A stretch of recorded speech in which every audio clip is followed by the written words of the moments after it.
Halo guys, kembali lagi sama Mimin di Celengan Film. Kali ini Mimin mau bahas film yang bakalan tayang di bioskop tanggal 4 Agustus 2022 nih. Penasaran kan? Yuk simak fakta-fakta Pengabdi Setan 2 Kemunian.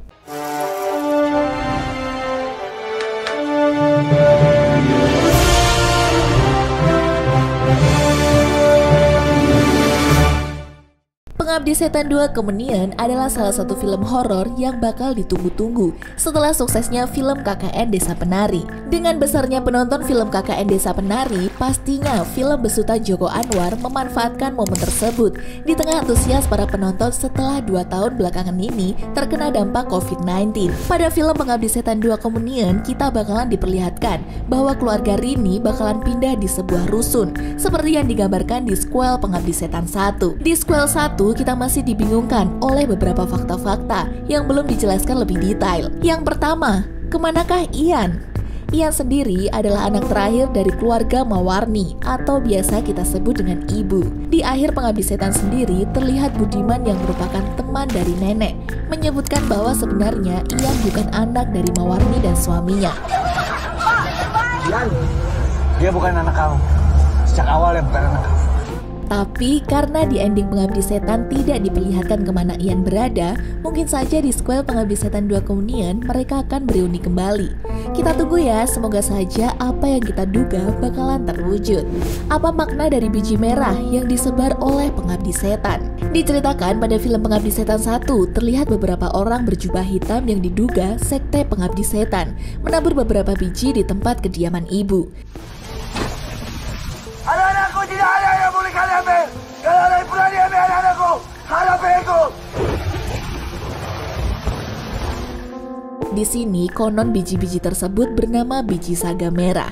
Biji tersebut konon menjadi lokasi target calon titisan anak setan berada. Diceritakan jika seseorang memakannya akan menyebabkan mandul. Dan hal ini pun mungkin saja Mawarni dijebak oleh sekte pemuja setan agar bisa masuk ke sekte tersebut untuk meminta keturunan. Lanjut ke pembahasan Pengabdi Setan 2. Terlihat Rini sedang menunggu di sebuah halte di samping bioskop. Di bioskop sendiri terdapat jadwal film yang rilis berjudul Sang Kuryang. Film Sang Kuryang sendiri di Indonesia rilis di tahun 1982. Nah, di sini kita bakalan bertanya-tanya karena di sequel Pengabdi Setan 1 diceritakan bahwa film tersebut berlatar di tahun 1981 sampai 1982. Kenapa kalau di sequel Pengabdi Setan 1 sudah dijelaskan bahwa kejadian tersebut bermula di tahun 1982? Tapi di Pengabdi Setan 2 masih di tahun yang sama, yaitu 1982.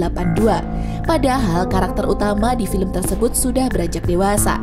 Lanjut di pembahasan kedua, yaitu setelah keluarga Rini pindah ke kota. Mereka kini tinggal di sebuah rusun. Pada sequel kedua, kita dihadapkan kejanggalan.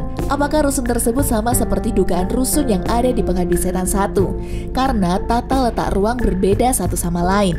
Nah, ini juga bisa kita jadikan pertanyaannya nanti. Kita diperlihatkan hal yang di luar nalar di film Pengabdi Setan 2, di mana Bapak Rini yang selama ini menjadi pelindung anak-anaknya tiba-tiba saja meninggal. Setelah Bapak meninggal, suasana rusun menjadi berubah 100%, di mana warga di sana menjadi cuek, bahkan terjadi hal-hal gaib yang mengganggu Rini dan adik-adiknya.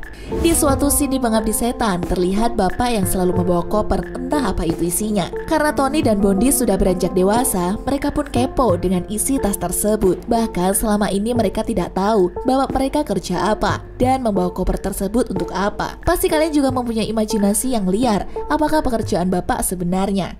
Apakah Bapak merupakan pengabdi setan atau mempunyai pekerjaan lain yang disembunyikan supaya anak-anaknya tidak mengetahui aib dari Bapak mereka?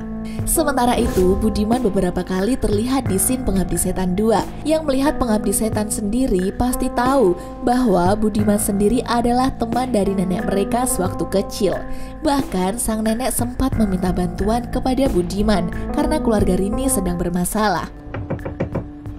Ada apa?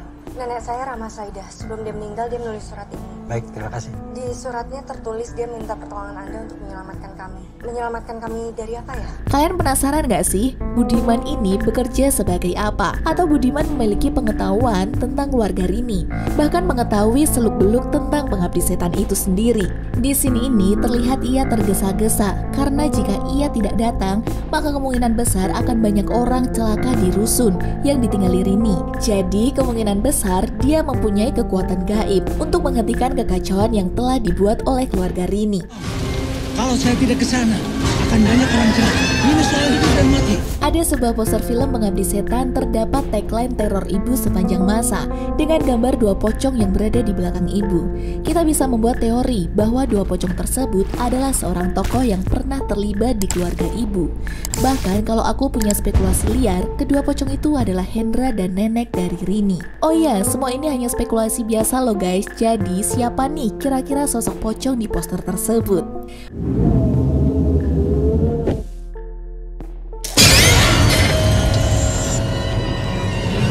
Bahkan ada hal besar selain bapak meninggal. Ada adegan di mana diperlihatkan sosok ibu yang tiba-tiba datang di rusun tempat tinggal mereka. Yang jadi pertanyaan, kenapa bisa seorang ibu yang sebelumnya sudah ditinggalkan jauh di rumah yang sangat jauh pun tiba-tiba saja datang ke rusun yang ditempati oleh keluarga Rini? Siapa lu?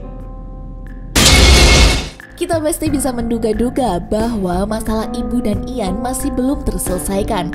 Makanya ibu tiba-tiba saja datang ke tempat mereka. Inilah beberapa hal-hal menarik tentang Pengabdi Setan 1 dan Pengabdi Setan 2. Kalian pasti bertanya-tanya kebenaran dari apa yang kita bahas sebelumnya. Jadi buat kalian yang penasaran, tonton aja ya di bioskop pada tanggal 4 Agustus 2022 di bioskop kesayangan kalian.